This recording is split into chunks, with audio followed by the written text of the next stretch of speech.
The Geneva Motor Show continues to provide us with new cars to admire and envy, never more so than in the case of Ferrari's new 575 Maranello.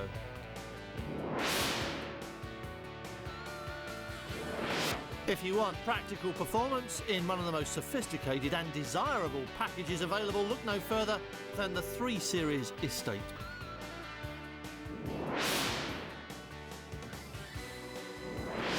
In the news, performance-oriented MG have struck up a relationship with a performance legend from Caterham Cars, the evergreen and everlasting 7.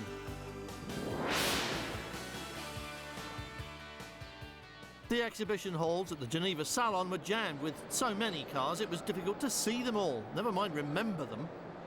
But of course there are a few that stick in the mind, and of course they tend to be just a little bit different, not to mention a touch, well, exotic, to be honest. Like the 2 versions of the latest Maserati, the recently launched Spider and its predecessor, the car on which it is based, the elegant V6 Coupe. This one, the 3200 GT, was the first Maserati launched under Ferrari ownership, but the Spider was the first to have been developed since Ferrari took control. Fans of the marque, or of Italian sports cars in general, are naturally delighted that the Maserati rejuvenation continues running to plan, and also that the plan included the soft-top model, arguably the better looking of the 2 versions. And that's quite an admission, coming from someone who would almost always rather have a coupe than a convertible, with one exception, and we'll come to that later.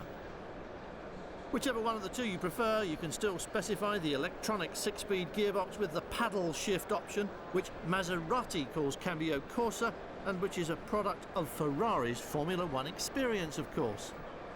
The transmission itself has 4 modes: regular, automatic, sport and low grip. They're all linked through the traction control system, and if you add the Skyhook option, to the suspension as well. Despite the odd, to English ears, name, the Skyhook system continuously controls damper adjustment in response to the information from sensors monitoring the movement of the front wheels as well as the vertical and lateral movement of the car. It amounts to active suspension, and Maserati claim its reaction time is 10 times faster than any similar system, bringing measurable improvements to ride and handling characteristics, allowing maximum enjoyment of a luxurious leather-clad interior which comes with seat position memory, air conditioning and all the usual electronic gizmos.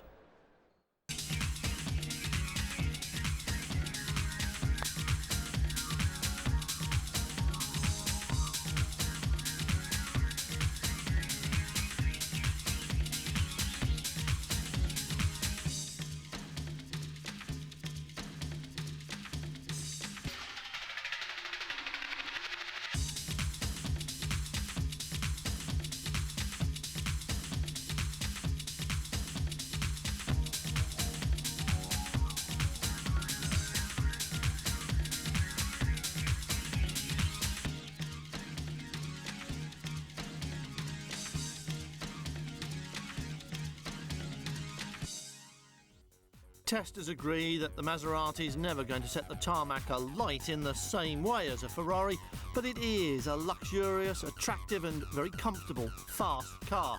A perfect vehicle to bear the Gran Turismo badge and live up to the proper meaning of that name.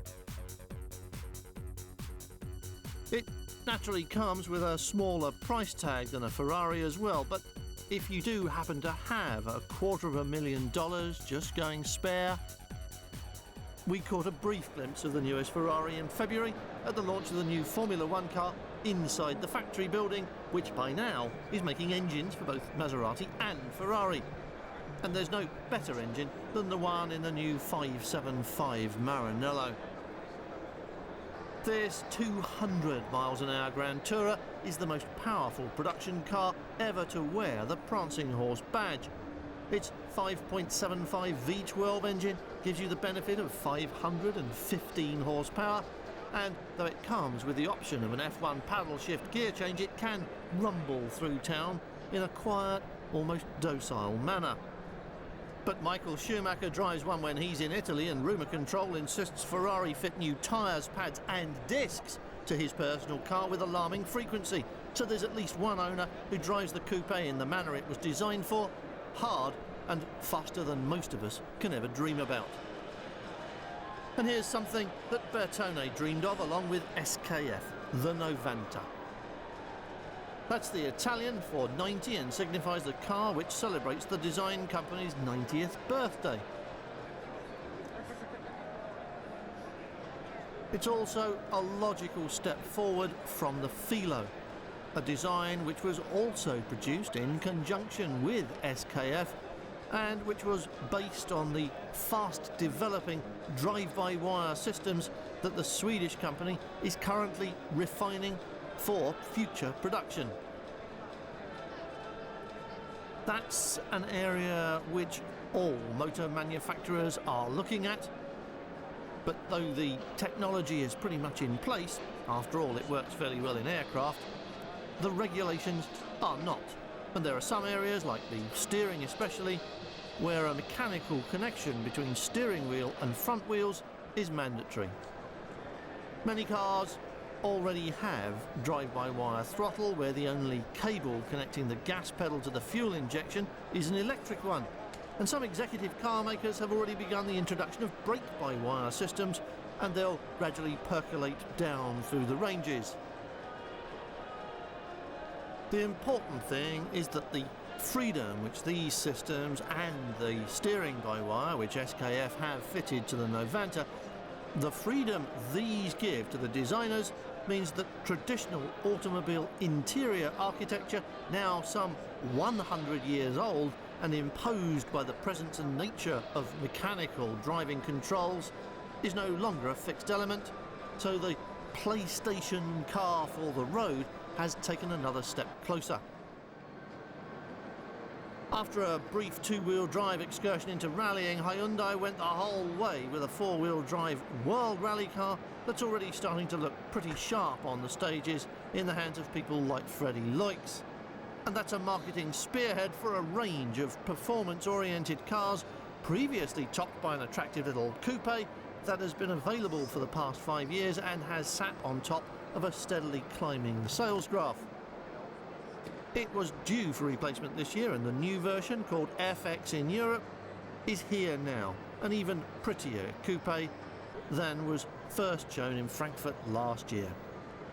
It goes on sale in 3 different versions of power, 1.6, 2 litre and of course 2.7 V6, and sales are expected to maintain the present levels, meaning around 5,000 units a year in the UK alone. The body was styled in-house by Hyundai, and so too the interior. And altogether, you're looking at the end result of a 2-year design process that cost $250 million.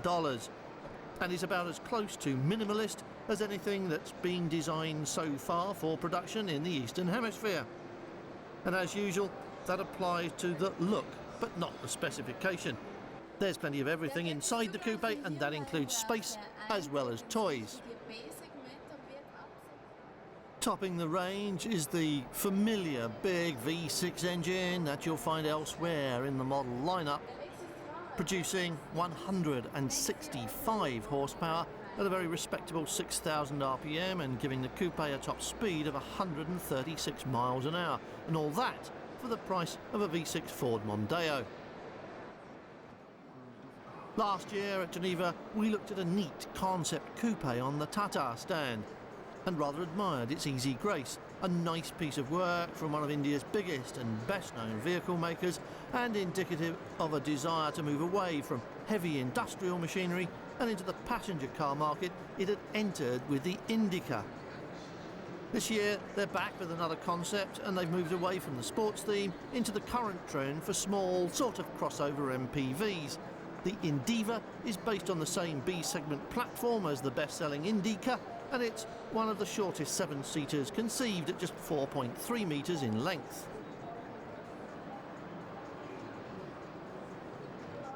Its attractive lines were styled in Italy by the Idea design house, and it very much reflects current European thinking in this market sector, with a removable third row of seats to give it an adaptable mix of passengers and luggage. Like all concept cars, it's here to test reaction, and though Tata has always had intentions to expand into overseas markets, the Indiva is expected to appeal to the growing size and sophistication of the Indian market, though more rugged four-wheel drives, such as already exist within the range, are likely to find more popularity in the rural areas which make up the bulk of the landmass.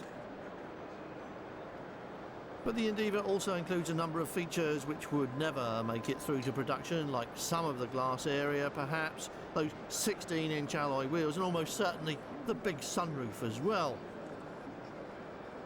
So will we ever see it on the road? Probably not this time around, but something very like it very soon, we'd guess. But we're definitely not guessing when we'd say we'd like something very much like the BMW 330i Touring for the road, please, and we'd like it now.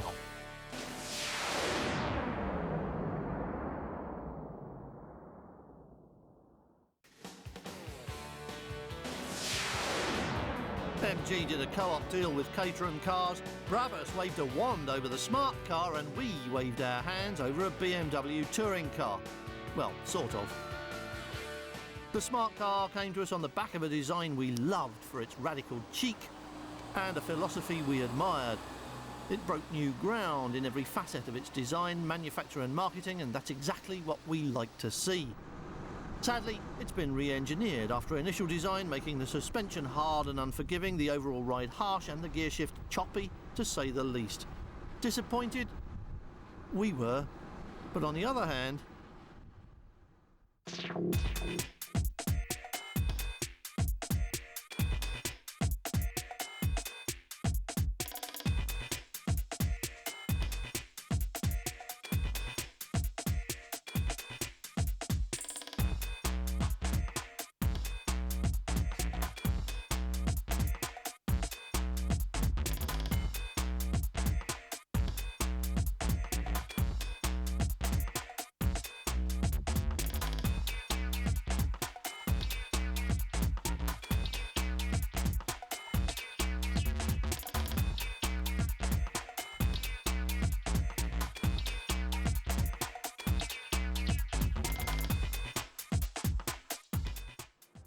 black.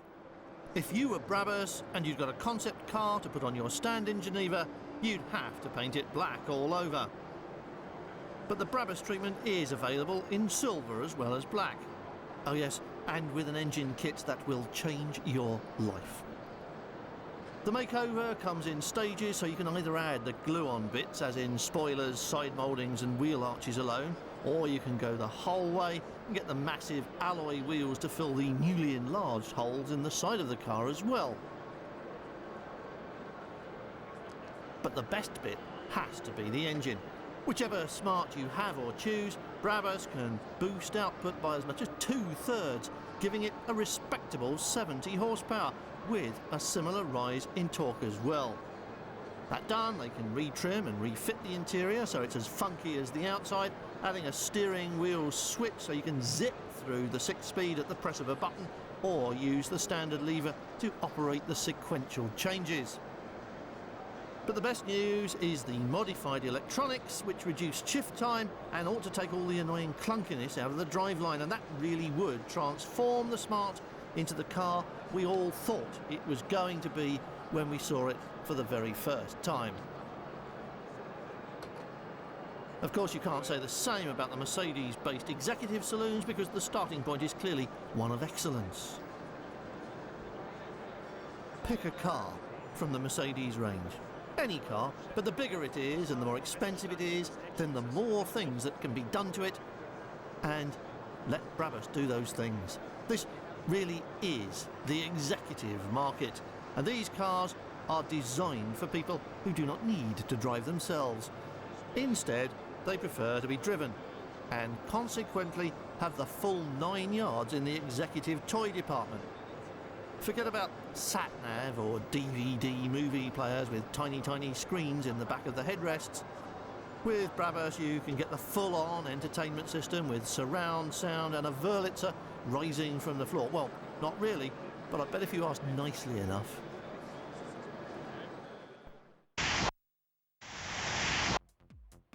When we drove the X-Type Jaguar last time, we said it didn't quite have the same carved from a solid block engineered feel that you get from a BMW 3 Series, which we, and most other people, feel remains the benchmark for the class.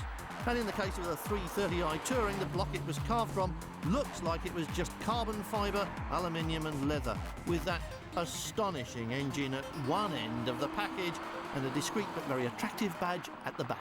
M-Power, it says.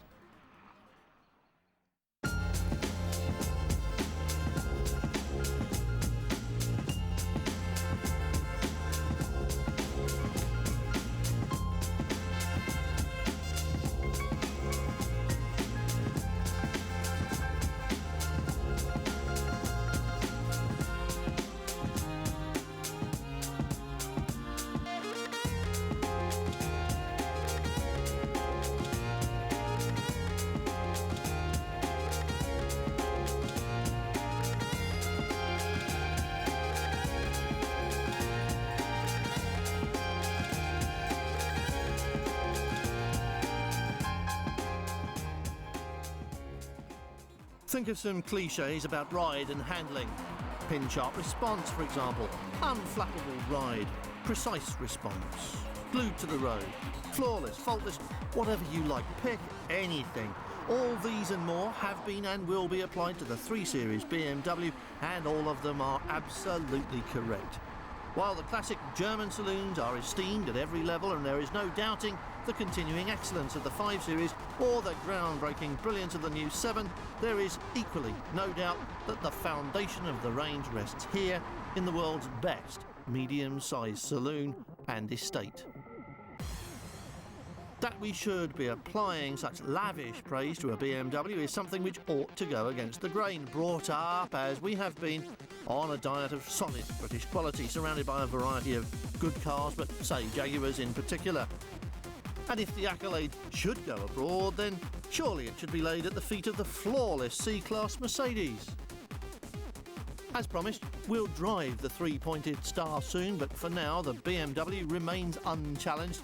And to be honest, we find it hard to believe that the Mercedes will be able to topple it from its current position on the top step of the podium, because it is just so taut on the road. That's halfway thanks to the recently revamped chassis, which, in response to customer feedback, gave the already praiseworthy 3 Series a little bit more feedback and sharpness. But the other half is all down to this. An engine at the peak of development and refinement, widely recognised as a benchmark for the class, and that's before someone got the spanners out and gave it a nice big horsepower hike. A nice flat torque curve, a chip-limited top speed, and 0 to 60 under 7 seconds. These are numbers which make very attractive reading. And they're even nicer when you're reading them on the speedometer, as it winds them out with very little apparent effort. And that brings us to another area in which the 3 Series scores heavily, the much maligned black art of ergonomics. There's something almost clinical about the interior of the 3 Series, and if it bears any criticism at all, then it can only be this: it lacks a bit of heart and soul. It's so good. It's still quite a small car, remember, and so its rear seating shares a certain cramped feeling with the X-Type we drove last week. Plenty of room for the family and just enough room for your friends or colleagues, but only just. Naturally, the Tourer gives you a little bit more flexibility in terms of additional load capacity, but it's not on speaking terms with something like a Volvo or Omega. BMW say it's a lifestyle estate rather than a workhorse estate. But yes, you can find room for the golf clubs or the luggage when you're travelling away from home, and to be honest, that's about the only way you'll ever know about the extra space at the back. It's just like a 3 Series saloon, only with more windows. And there's no hollow rattles nor extra wind noise to stop you believing it is a saloon, not even when you're really pushing hard. And you will. Believe me, you really will.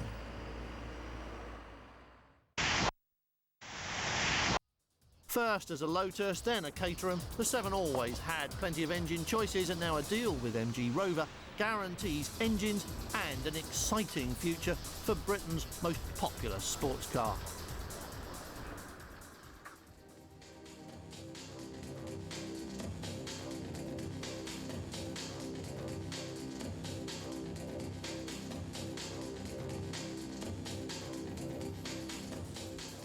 The Rover tie-up goes back a good few years, but this exclusive agreement between the two companies moves the relationship onto a different footing. I think it's a fantastic occasion. I think it's a first as well that two British companies are actually working together. I mean, the news is full of people fighting each other. I think it's just a great news story that two British-owned companies are working together for the better of both of them. I think it's good. It's hard to believe that this small specialist maker offers a range of 4 models, but after 45 years in business, demand is as high as ever, and the different products are aimed directly at market demands and needs. But the attention getter in the new range is bound to be the Superlight 300 with the 1.8 MG X-Power engine, giving it 300 horsepower per tonne and a very easily memorable name. It's a road car, it's a race car, it's both. 80% of our customers will buy it and intend to use it for the road, and inevitably a number of those will then take it onto the track. Track days is an ever-increasing pastime in this country, and it is the ideal car for that. But there are also those people who want to race it. I mean, it is now the most popular one-make production racing car in the world. For a little company in Dartford, I think that's a great accolade. You can buy a brand new 1.47 Classic for the price of a small family hatchback, or a super powerful Superlight for the same money as a V6 Mondeo. All in component form though, just as you would have done all those years ago when they were shipping from Colin Chapman's new factory in Norfolk. And if there is any greater tribute to the man's genius, then it would be hard to find. We are fans, as you might have guessed.